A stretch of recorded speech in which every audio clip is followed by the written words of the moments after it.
여러분 안녕하세요. 패스파인더 캠프에 참여하는 여러분에게 하나님의 축복과 은혜가 함께하기를 기원합니다. 2022년 캠프리 주제는 다윗과 요나단입니다. 오늘부터 3번의 시간에 걸쳐서 다윗과 요나단, 그들이 나누었던 그 아름다운 우정과 사랑을 살펴보기를 원합니다. 여러분은 별명이 있습니까? 저는 특별한 별명은 없었습니다. 근데 군대 가서 별명이 생겼어요. 저희 동기가 5명이었는데 들어가자마자 고참들로부터 받은 별명들이 다 생선 이름이었습니다. 한 명은 생긴 게 망둥어처럼 생겼다라고 해서 망둥어였고, 한 명은 덩치가 커서 광어였습니다. 또 다른 한 명은 꼴뚜기였어요. 제가 받은 별명은 꼴뚜기보다는 조금 나은 별명이긴 한데 저는 멸치였습니다. 근데 이 별명이 얼마나 싫었는지 모릅니다.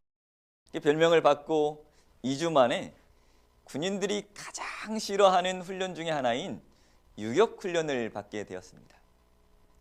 유격훈련은 보통 시작하면서 행군을 하게 됩니다. 무거운 가방을 메고 행군을 하면 발에 물집이 잡히지요. 그리고 며칠 동안 그렇게 훈련을 받아요. 여러분들이 아시는 화생방 훈련도 하고 줄도 타고 장애물도 극복하고 이 과정이 얼마나 힘이 드는지 모릅니다. 그래서 저는 운동을 좋아했기 때문에 그게 특별한 어려움 없이 유격훈련을 잘 받았습니다. 그렇게 훈련을 마치고 마지막은 밤새도록 행군을 해서 부대에 복귀하는 겁니다. 그런데 저희 고참들이 얼마나 못됐든지 본인들이 들어야 할 짐들을 저희 동기들한테 다 나눠주는 겁니다. 안 그래도 훈련받아서 힘이 든데 밤새도록 무거운 가방을 들고 행군하니까 얼마나 힘들었겠습니까?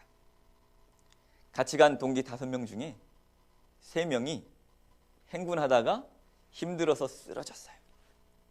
그래서 저는 나름대로 끝까지 잘 버텨서 도착을 했습니다.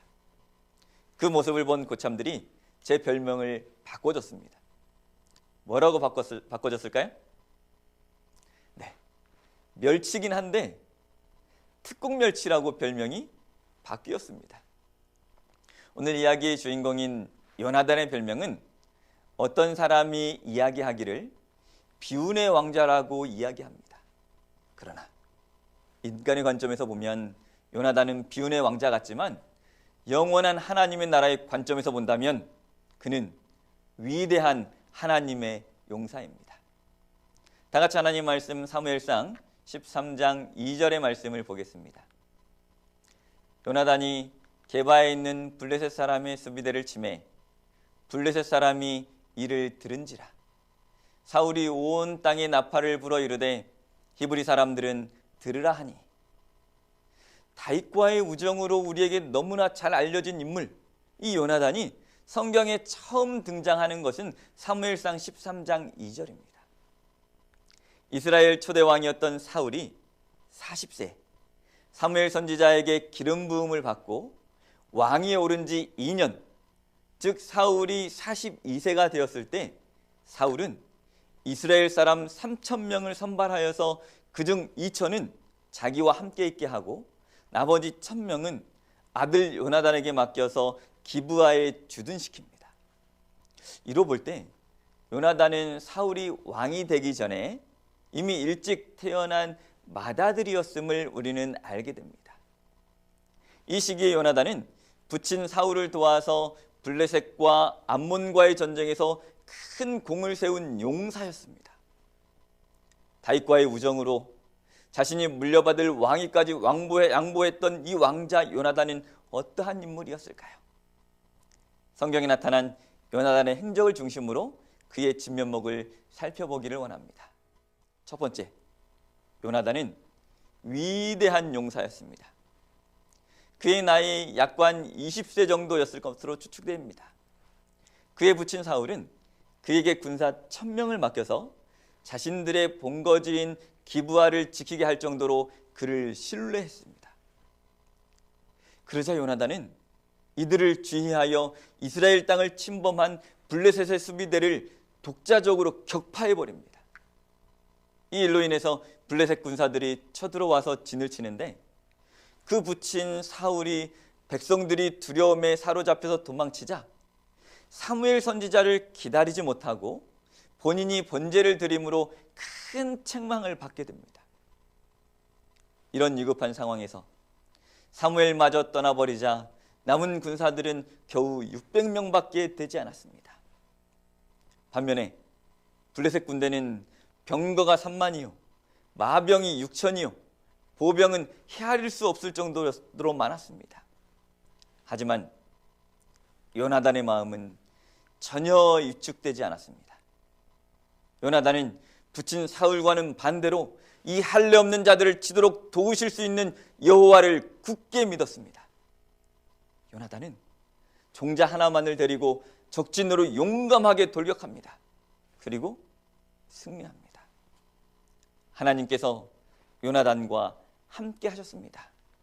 요나단은 온전히 하나님을 의지하지요. 그래서 요나단은 정말 용맹한 장수였음을 우리는 알게 됩니다. 또한 요나단은 덕망 있는 지도자였습니다. 요나단이 이렇게 블레셋을 크게 무찌른 이날을 전쟁이 치열하여서 요나단을 비롯한 온 이스라엘 군사들이 극도로 피곤한 상황이었습니다. 하지만 사울 왕은 이스라엘 군사들에게 명령하기를 자신이 블레셋 군대에게 원수를 갚을 때까지, 즉 저녁 때까지 금식을 선포합니다. 누구든지 음식을 먹으면 저주를 받을 것이라고 맹세시킵니다.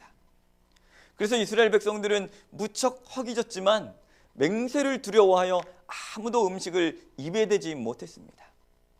그런데 사울 왕이 이러한 명령을 내릴 때 마침 그곳에 요나단이 없었습니다.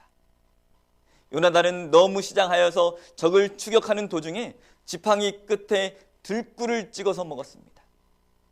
저녁이 되어 추격이 끝날 무렵 사울은 밤새 블레셋 사람을 계속 추격하여서 전과를 올리고자 하였지만 하나님께서 허락하지 않으셨습니다. 사울 왕은 이것이 누군가 죄를 지었기 때문이라고 생각하고 자신의 아들 요나단이 잘못했을지라도 죽을 것이라고 맹세합니다. 결국 요나단이 제비에 뽑히게 되지요. 그러자 사울 왕은 요나단을 죽이고자 합니다. 이날 승리의 1등 공신이었던 요나단이 지팡이 끝에 꿀을 조금 찍어 맛본 것 때문에 곧 죽게 된 것입니다. 이때 이스라엘 온 백성들이 나서 사울 왕에게 요나단을 적극 변호합니다. 하나님과 함께 일한 요나단이 머리털 하나도 땅에 떨어지지 아니할 것입니다. 백성들은 요나단 왕자가 어떠한 사람인지 잘 알고 있었습니다. 백성들은 한 마음으로 나서서 요나단을 구하게 되지요. 요나단은 이처럼 백성들로부터 존경받는 덕망 있는 지도자였습니다. 세 번째, 요나단은 변함없는 우정과 신의의 사람이었습니다. 이러한 전쟁이 있은 지 10년 후에 또다시 블레셋 사람들이 골리앗을 앞세워 쳐들어오게 되죠. 이때 여호와의 신에 감동된 다윗이 나가서 그 골리앗을 무찌릅니다.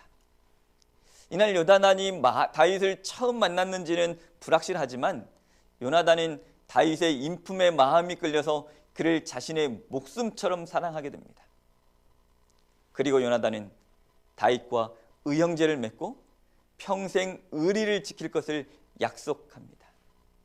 이때 다윗은 20대 초반이었고 요나단은 50에 가까운 나이였습니다. 이후 사울 왕이 다윗을 질투하여 죽이려고 할 때마다 요나단은 다윗을 살리기 위해서 최선을 다합니다. 요나단은 붙인 사울 왕의 분노 앞에서도 이를 두려워하거나 어리석은 명예욕에 얽매이지 않고 생명을 다해서 다윗을 변호합니다. 요나단은 왕자인 자기가 왕이 되지 못하고 다윗이 왕이 된다는 사실을 알고도 시기하지 아니하고 자신의 목숨까지도 내어줄 만큼 사랑하고 끝까지 신의를 지켰던 진정한 우정의 사람이었습니다. 네 번째, 요나단은 믿음의 사람이었습니다. 앞에 열거한 모든 요나단의 성품을 다 통합할 수 있는 것입니다.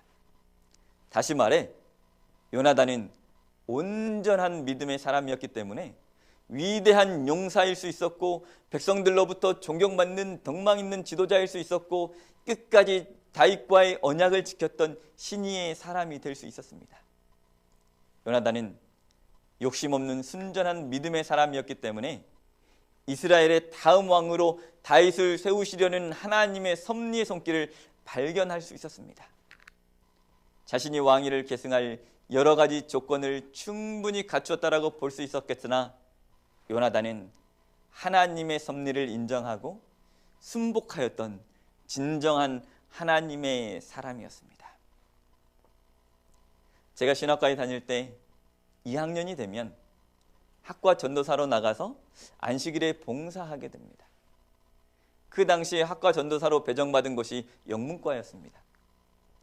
그해 여름에 학위 봉사대로 필리핀에 가자고 학과 목사님께서 제안을 하셨습니다. 근데 제가 사정이 여의치 않아서 여러 번 같이 가지 못한다라고 말씀드렸음에도 불구하고 꼭 같이 가야 된다라고 말씀을 하셔서 봉사대 준비를 하게 되었습니다. 여기저기에서 헌옷도 구하고 장난감과 학용품 등 봉사대에 쓸 물품들을 많이 준비하게 되었습니다.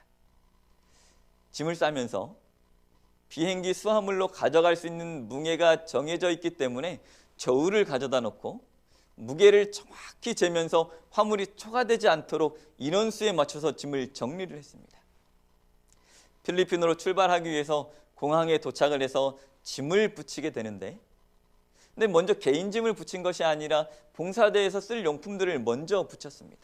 선물과 옷가지와 이런 것들을 먼저 붙였습니다. 그런데 봉사대에 짐을 붙이다 보니까 항공 화물 무게가 초과되는 것이었습니다.